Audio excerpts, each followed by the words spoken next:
have to say, if there's anyone in the movement who hasn't had to deal with it, that would surprise me. So I feel like when it comes to the Israeli situation, and I'm lucky to know a little bit about Israel, I feel like it's easier to not do that because of the de facto segregation. Because the citizens in say, Tel Aviv, there might not be Palestinian Israelis there because they might be at the Yaffo encampment.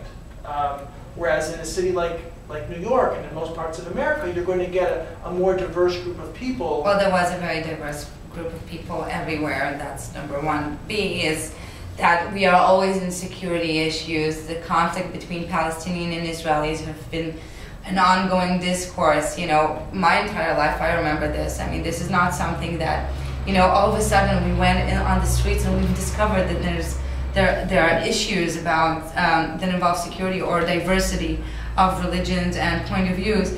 No, what happened is that we went on the street and we found out that, wow, we all have the same kind of problems in the boundaries of Israel. And it is a very diverse community in a way that, you know, it is very, it has 3 big religions, you know, in Jerusalem. So, you know, you have a lot of different communities for sure. There was a tent city in Tzfat, for example, that had Orthodox Jews and Muslims in it together.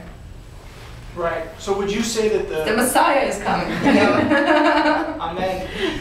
Would you say that the peak of the protest movement was a time when different communities were growing closer together because of the social issues? Absolutely. I think that it's something that it's, you know, it was just the beginning. I think that, have you seen the film The Social Network? Yes. So you have this moment in the movie where you have Mark Zuckerberg's partner, I don't remember the name, he wants to go and find sponsors, and, you know, Zuckerberg saying, wait, we don't know what it is yet.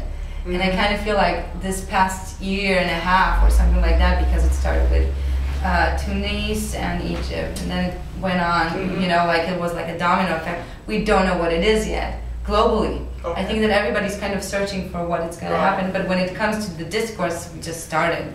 I know that this is not the focus of our conversation, but I have to ask you just a little bit more about this Palestinian-Israeli issue. Okay.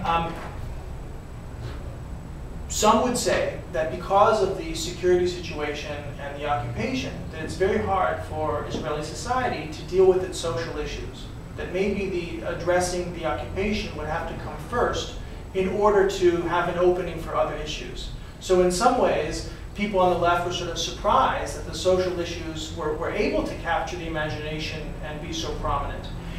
Do you have anything to say about the order in which change would happen, or what the relationship is between the security issues and the dealing with Palestinians and the social issues? Well, you know, as I said, it's all about storytelling, okay? So if you'll think about how do you tell any story, nobody can tell somebody else's story or narrative if they don't even know their own. It's as simple as that. I live in a society that was broken for many, many years. We are always told that we are under attack. The mass media always tells us that, you know, war is going to come, war has come. All the memories that I have as a citizen of Israel involves friends, you know, being in the army and getting hurt, people dying in bombings, and assassination of a prime minister. You know, it's all very much around security issues. When you talk about people who live in the South from both sides, that's their everyday life. And it, by the way, of course, it also affects them when it comes to, you know, financial state, you know, how stable their, you know, neighborhood is, and, you know, all of a sudden, if, you know, there's Ashdod is being bombed in the South, all of a sudden, you know, the kids don't go to school, the parents can't go to work, and whatnot. And we've been told all the time, just, you know, there's no time to speak about anything else. We're at war. We're always at war. And I think that I found it very emotional.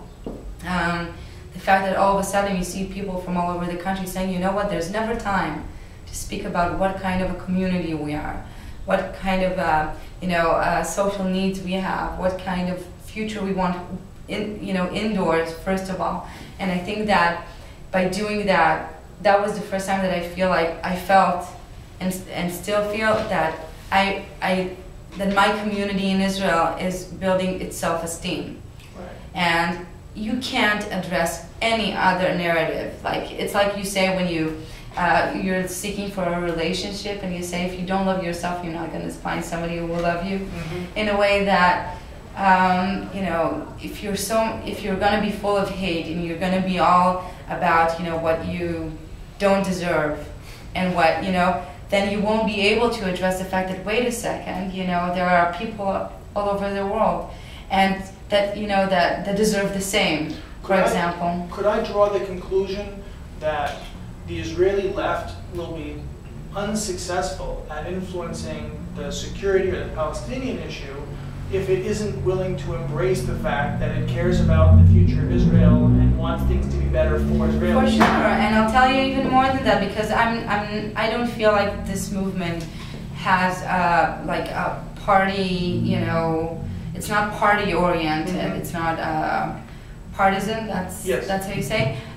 So, you know, I feel like one of the problems, and I think that it's the same in the United States with Republicans and Democrats, is that you sort of live in a society where certain values become a part of a brand, you know, of what you sort of vote, and not, you know, just a part of morality. Mm-hmm. And I think that sometimes I see people who are very active on the left as well. Both, you know, extremers are not good, period. It doesn't matter from which side, that are unable of seeing how people are crashing down and don't even have a place to live, or our third generation to distress have no dreams because their dreams were crashed to begin with, and you know that are from their community, mm-hmm. and that it's also hurtful and also something that you need to address and to care about, mm-hmm. you know. And sometimes you are unable of, you know, addressing something like that. So all you do is you think about the outside, right.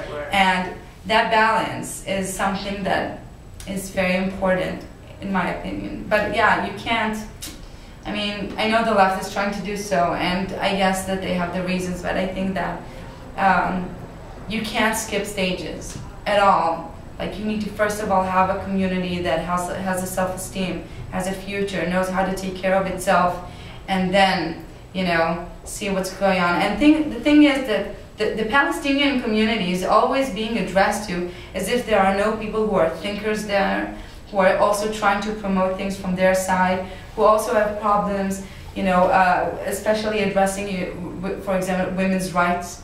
So I would say that in order to have this, you know, voice, you know, both communities have to first of all build some sort of different discourse within in order to communicate with one another. And, you know, I'm always being asked so often about the Palestinian side, but you know what? They can speak for themselves in that way, and they're going through a process themselves. Right. They have their own narrative. So if there were people in the U.S., people in the Occupy movement, who